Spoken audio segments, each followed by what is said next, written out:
Hello साथियों, नमस्कार। आपका स्वागत है डीएनएस एग्ज़ाम वॉरियर्स में। तो आज है क्लास नंबर 7। इससे पहले और 6 क्लास हो चुकी हैं। अगर आपने वो नहीं देखी है तो आप पहले जाकर वो क्लासें कंप्लीट करिए। उनके नोट्स मेरे टेलीग्राम चैनल पर हैं और फिर इस क्लास के नोट्स लगाइए। तो हम 10 मिनट का टॉपिक 10 मिनट में एक टॉपिक उठाते हैं, उसके सारे जो इंपॉर्टेंट क्वेश्चन होते हैं उसका पूरा रिवीजन करते हैं। जो क्वेश्चन एक भी क्वेश्चन बाहर नहीं जाता है इससे। तो ये SSC GD, UP police, SI, CPU, CGL, CHL, हर जिस कॉम्पिटिटिव एग्जाम में, वनडे एग्जाम में या जीएस पूछे थे उसके लिए सफिशिएंट है। आपको इसके अगर कहीं जा मतलब इसका रिवीजन कर लीजिए और फिर इसके बाद आपको कुछ भी पढ़ने की ज़रूरत नहीं है इस टॉपिक से। तो आज का टॉपिक है सिकंदर और मौर्य साम्राज्य। मौर्य साम्राज्य और सिकंदर। तो आज हम पढ़ेंगे पहले सिकंदर के बारे में। अगर कहा जाए कि पहला भारत पर विदेशी आक्रमण सबसे पहले किसने किया, तो ईरानियों ने किया। किसने किया? ईरानियों ने किया। तो ईरानियों का जो शासक था वो कौन था? डेरियस प्रथम। कौन था? डेरियस प्रथम। तो भारत पर सर्वप्रथम पहले आक्रमण करने वाला कौन था? डेरियस प्रथम। अगर पूछा है तो डेरियस प्रथम किस वंश का था, तो डेरियस प्रथम जो था हकामनी साम्राज्य का था। हकामनी साम्राज्य का था। और इसने जो इस समय की वर्तमान में भारत की सीमा है उस पर नहीं, इसने जो पाकिस्तान में जो गंधार और कंबोज उधर के जो इलाके थे उनको जीता था। आगे देखते हैं। ईरानियों के बाद यूनानी यानी कि सिकंदर ने दूसरा आक्रमण किया था। दूसरा आक्रमण किया था ईरानियों के बाद। गोलमाला उरुबे जो सिकंदर ने दूसरा आक्रमण किया उसे ही कहा जाता है गोलमाला का युद्ध और उरुग्वे का युद्ध। ये किसके किसके बीच हुआ? डेरियस प्रथम और सिकंदर के बीच हुआ। तो जीता कौन था? सिकंदर जीत गया था इस युद्ध को। अब आगे देखते हैं सिकंदर। जो सिकंदर है, सिकंदर सिकंदर कहाँ का है? सिकंदर मकदूनिया का या मेसोडोनिया का है। और सिकंदर के पिता, कभी कभी पूछा जाता है कि सिकंदर के पिता का नाम क्या है, तो सिकंदर के पिता का नाम क्या है? फिलिप नाम है। भारत में 326 बीसी में आया और 325 बीसी में गया। लगभग लगभग पूछा जाता है, क्वेश्चन पूछा जाता है कि सिकंदर कितने महीनों तक भारत में रहा, तो सिकंदर 19 महीनों तक भारत में रहा। और सिकंदर के भारत में जो आक्रमण था वो झेलम नदी पर और चिनाब नदी के बीच में राजा पोरस का जो साम्राज्य था उस पर राजा पोरस के साथ इसने युद्ध किया था। तो सिकंदर का जो भारतीय शासक ने सिकंदर का भारतीय शासक से युद्ध जो है वो हाइडे स्पीच का युद्ध कहलाया। क्या कहला? हाइडे स्पीच का युद्ध। हाइडे स्पीच का युद्ध पूछे या झेलम का युद्ध पूछे या बेतस्ता का युद्ध पूछे, तो ये कब हुआ? तो 325 बीसी में हुआ। फिर इसके बाद सिकंदर की सेना ने ब्यास नदी को पार करने से मना कर दिया, क्योंकि 19 महीने हो चुके थे, 19 महीने से वो लगातार चल रही थी। फिर उसने सिकंदर की जो सेना थी वो थक गई थी, इसलिए उसने जाने से मना कर दिया। अगर पूछा है सिकंदर, सिकंदर का जो गुरु था, गुरु कौन था? अरस्तु गुरु था। और अरस्तु की बुक कौन सी है? पॉलिटिक्स बुक है। अगर पूछा पॉलिटिक्स बुक किसकी है, तो अरस्तु की है। और अरस्तु का गुरु कौन था? अरस्तु का गुरु था प्लूटो। और प्लूटो पुस्तक कौन सी है? रिपब्लिक। और प्लूटो का गुरु कौन था? सुकरात। अब पूछा जाए अरस्तु का गुरु, तो प्लूटो, प्लूटो गुरु सुकरात। अगर सिकंदर का गुरु अरस्तु, अरस्तु को प्लूटो, प्लूटो को सुकरात। अब आगे देखते हैं। सिकंदर के साथ आए जो भारतीय व्यक्ति जो थे, सेलुकस निकेटस, ये कौन था? थल सेनापति। और नियारकस कौन था? जल सेनापति। फिलिप्स कौन था? प्रबंधक। और एना सीक्रेट्स कौन था? इतिहासकार। और ओरेक्टोबुकस बुलस कौन था? इतिहासकार था।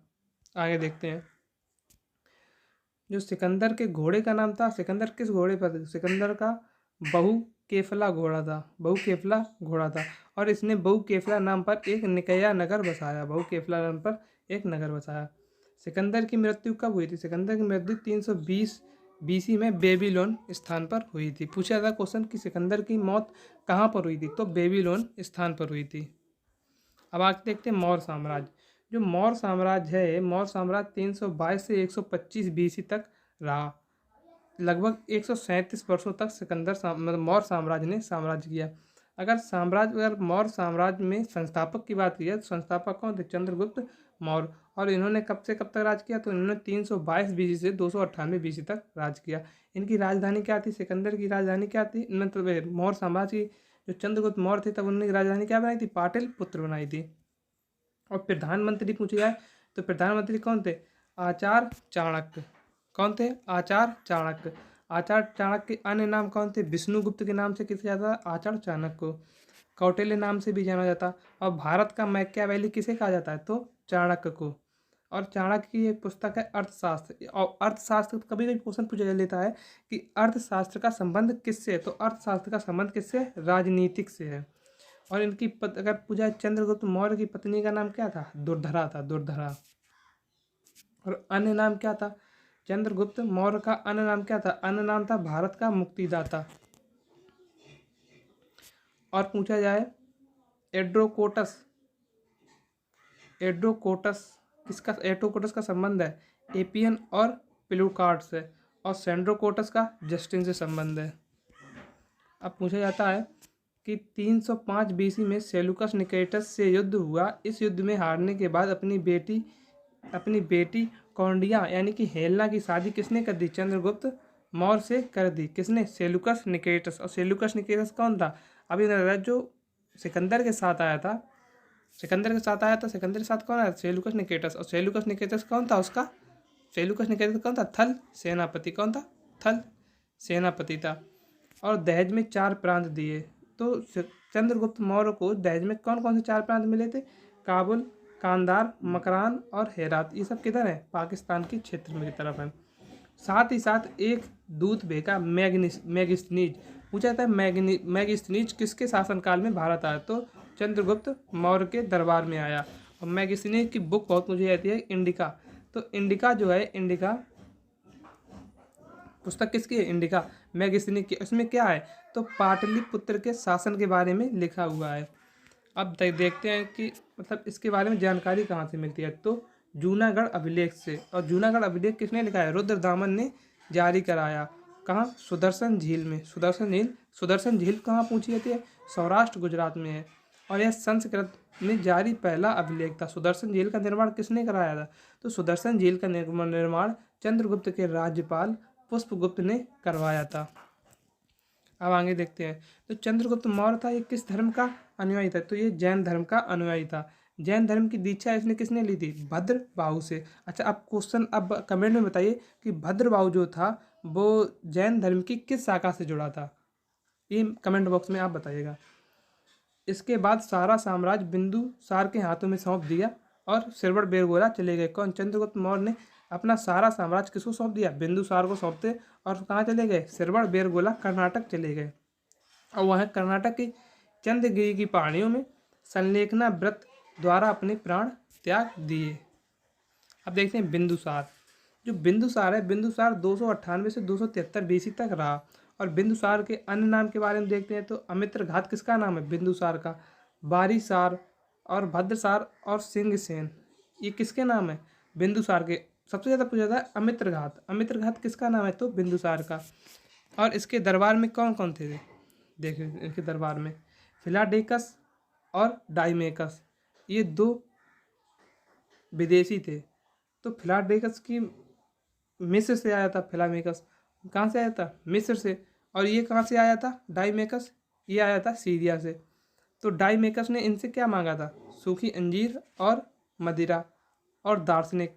दार्शनिक मांगे तो सूखी अंजीर और मदिरा दे दी, दार्शनिक नहीं दिए थे। अब आगे देखते हैं। इसके समय में तक्षशिला में अशांति थी, जिसका दमन करने के लिए इसने अपने पुत्र सुसीम को भेजा। तो सुसीम जो था, सुसीम कौन था? बिंदुसार का बड़ा पुत्र था। और छोटा पुत्र का कौन था? अशोक था। तो बिंदुसार का बड़ा पुत्र कौन था? सुसीम। और छोटा पुत्र अशोक था। तो आज की जो रिवीजन क्लास है ये यहीं पर समाप्त हुई। और कल हम देखेंगे कि अशोक का मतलब कल हम देखेंगे अशोक का साम्राज्य क्या था, अशोक ने क्या किया। कल हम अशोक के बारे में पढ़ेंगे। तो आज की क्लास को यहीं समाप्त करते हैं। और इसकी PDF हमारे टेलीग्राम चैनल पर मिल जाएगी। और आज का क्वेश्चन क्या था? जो भद्रबाहु है, भद्रबाहु जैन धर्म की किस शाखा से संबंधित है? इसका आंसर आपको कमेंट बॉक्स में देना है। और अगर वीडियो अच्छी लगी तो लाइक करो और चैनल को सब्सक्राइब भी करो, जिससे आपको मेरी वीडियो तुरंत मिल जाए जैसे ही अपलोड हो। तो चलिए, जय हिंद, जय भारत।